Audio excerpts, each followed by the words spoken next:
In this video, I will continue with the biochemistry section. I will focus on protein biochemistry.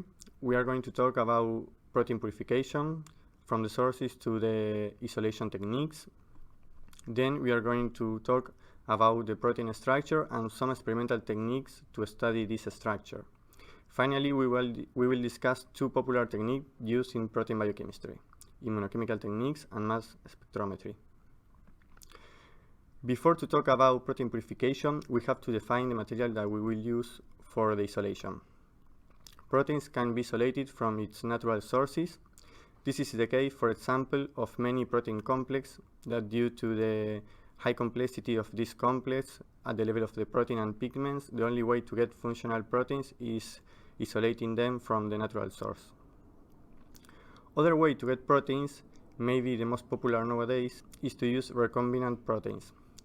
A recombinant protein is a protein that is expressed in a different organism. So, for example, in order to get a plant protein, what you can do is to isolate the gene coding for this protein, clone it into a plasmid, that is a DNA molecule that contains all the genetic elements to overexpress this protein, and then use this plasmid to transform, for example, a bacteria, yeast, or insect cells. And then you can isolate the protein from these different organisms. Once that the source is set, a normal workflow for protein purification is to grow the producer cells and then break them. After centrifugation, you obtain two fractions, a soluble fraction and a membrane fraction. Soluble and membrane proteins can be isolated from each one of them. The membrane proteins require an additional step, the solubilization of the protein using detergents. Finally, the purification takes place. Pre-purification step can be used, such as selective precipitation. Normally, at the end, the isolation of the protein is done by chromatography.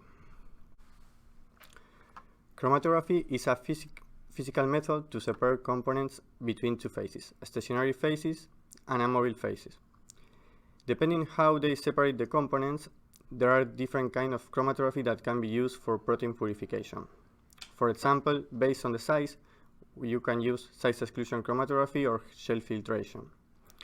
There are columns based on chemical property of the molecule, for example, ion exchange columns or hydrophobic columns.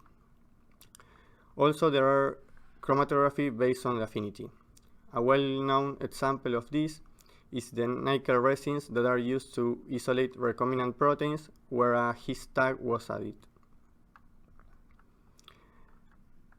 One of the most interesting topics in protein research is the protein structure. There are different structural levels in a protein. The primary structure is the amino acid sequence. The secondary structure is related to the local interaction between amino acids that lead to local structures such as helices or loops.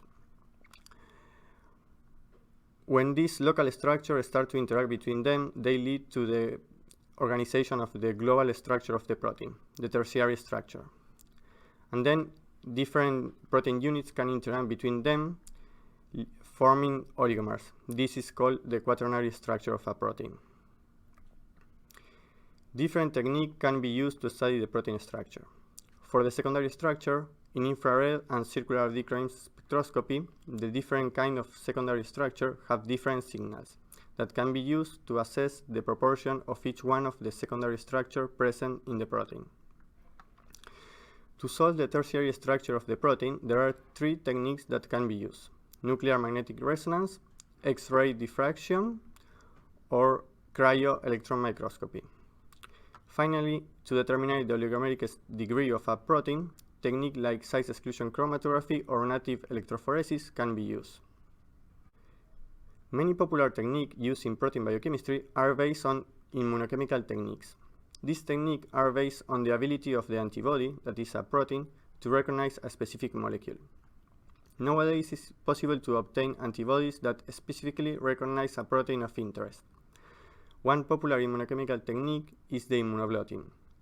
Proteins are separated by electrophoresis and then transferred to a membrane. The membrane is incubated with a primary antibody, which specifically recognizes the protein of interest. Another incubation with a secondary antibody that recognizes the primary antibody is done. The secondary antibody usually is labeled for visual detection. Another example of immunochemical techniques are immunohistology or co-immunoprecipitation. The last technique that we are going to talk about is mass spectrometry. In this technique, ionized molecules are sorted based on their mass-to-charge ratio. This has been used in many different fields to identify compounds.